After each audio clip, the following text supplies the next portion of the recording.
नमस्कार। आप सबका इस चैनल पर बहुत स्वागत है। आप सभी इस बात से परिचित है कि भारत का युवा किस ओर जा रहा है और किस मानसिकता का शिकार हो रहा है। अपनी संस्कृति को भूल रहा है और अपने व्यवहार को खराब कर रहा है। हमारी संस्कृति में जो भी सिखाया जाता है, शिष्टाचार, मान मर्यादा, चरित्रवानता और प्रभु भक्ति, इन सबको बकवास समझने लगा है। ऐसा कई कारणों से हो रहा है, जिसमें पाश्चात्य संस्कृतियाँ, वेस्टर्न कल्चर प्रमुख है। जैसा कि आज के युग में युवा, खासकर हिंदू, अपनी संस्कृति शिष्टाचार को खोदा जा रहा है आधुनिक वेस्टर्न सोच को अपना के। परिणामतः बदतमीजी और बाकी बुरे गुण जैसे लालच, बेईमानी इत्यादि उसमें उत्पन्न हो रहे हैं।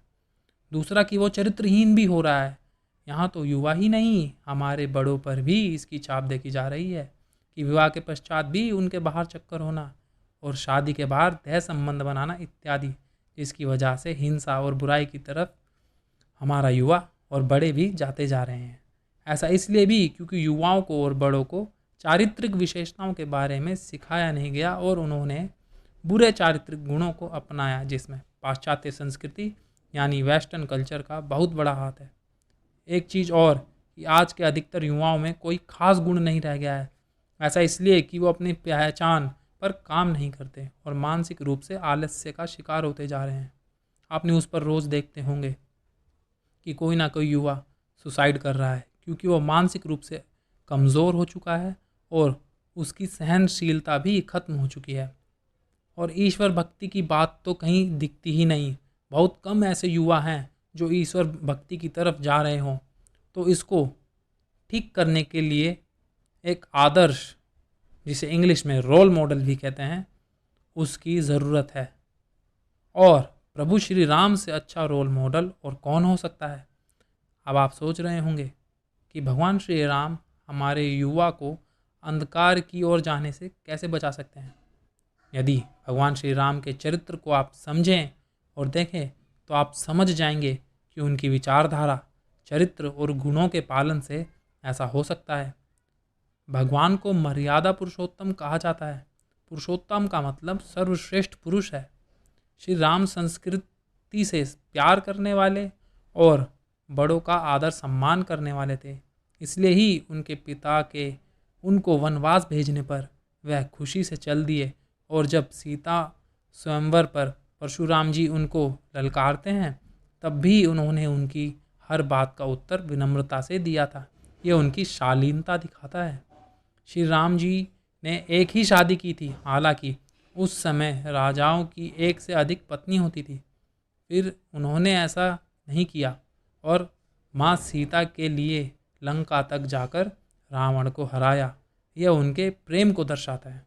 श्री राम अपने वचनों के तो पक्के थे ही, जो वह कहते थे अवश्य करते थे। ये सारा विश्व जानता है।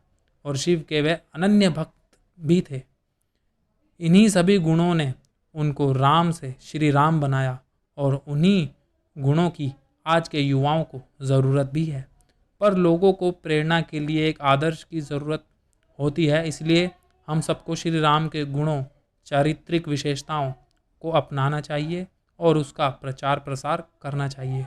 और इसके लिए हमें उन्हीं माध्यमों को अपनाना चाहिए जिसकी वजह से युवा बिगड़ता जा रहा है।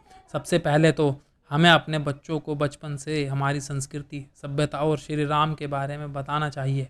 और ऐसा हमें बार बार करना चाहिए, क्योंकि माइंड बार बार दोहराई गई चीज़ों को अपना लेता है। हमें स्कूली शिक्षा में भी अपनी संस्कृति के प्रचार प्रसार पर जोर देना होगा और बार बार ऐसी एक्टिविटीज़ बच्चों को करवानी होगी जिससे वो गुण हमारे बच्चों की दिनचर्या का हिस्सा बन जाए। तीसरा, हमें मनोरंजन में भी बच्चों को ऐसी ही चीज़ें दिखानी होगी जिससे वो हमारी संस्कृति, सभ्यता की तरफ बढ़ें। आखिर में हमें खुद ईश्वर भक्ति की तरफ बढ़ना होगा और उनको इसकी विशेषताओं के बारे में बताना होगा, क्योंकि बच्चे अपने बड़ों को देख के ही सीखते हैं। अगर इन सब बातों का ध्यान रखा जाए तो हम अपनी संस्कृति को बचा सकते हैं। पर सिर्फ सुनने मात्र से ये काम नहीं बनेगा। इसके लिए हम सबको मिलकर कार्य करना होगा, भेद बुद्धि को भुलाना होगा और प्रेम की भावना को जगाना होगा। आशा करते हैं कि वीडियो में बताई गई जानकारी आपको पसंद आई होगी।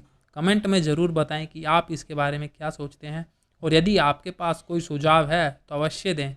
ऐसे ही वीडियोस के लिए चैनल को सब्सक्राइब कीजिए और वीडियो पसंद आई हो तो ज़रूर शेयर करें। नमस्कार।